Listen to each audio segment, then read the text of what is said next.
teman-teman dimanapun kalian berada, jumpa lagi dengan saya Nada Salsabila. Kali ini saya akan membahas sebuah topik yang pastinya sangat menarik kali ini karena saya akan membahas revolusi industri 4.0.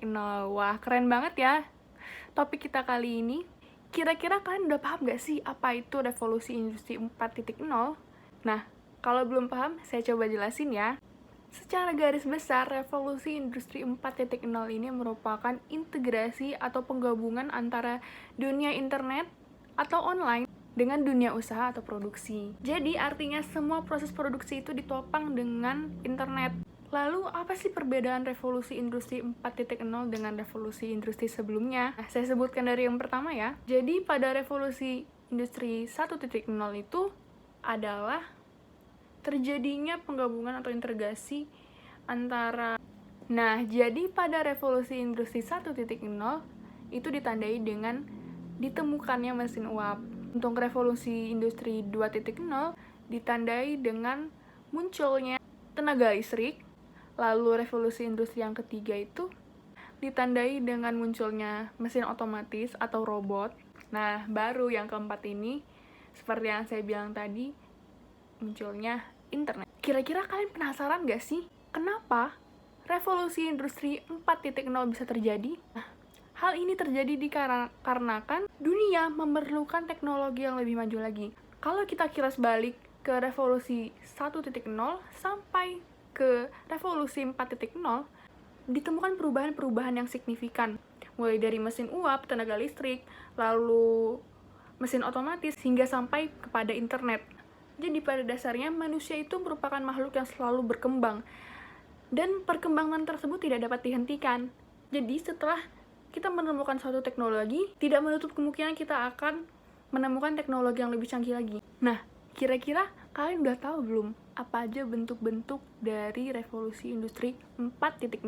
Yang pertama itu ada Internet of Things, yang kedua itu ada Big Data, yang ketiga itu ada Augmented Reality, lalu yang keempat itu adalah cyber security, lalu yang kelima adalah artificial intelligence, lalu yang keenam ada additive manufacturing, lalu yang ketujuh ada simulation, dan yang kedelapan adalah system integration. Nah, yang terakhir cloud computing. Nah, sekarang kita membahas dampak.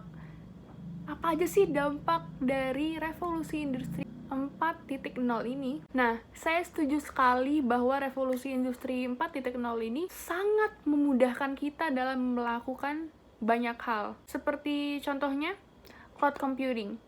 Sekarang kita sudah sangat mudah untuk menyimpan data, mengelola data, dan lain-lain di dalam internet. Daripada beberapa dekade yang lalu ketika kita harus menyimpan data-data itu di dalam disket, di dalam hal-hal berbentuk fisik yang tidak praktis.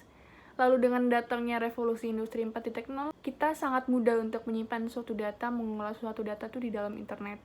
Terus kira-kira apa aja sih yang harus kita persiapkan di revolusi industri 4.0 ini?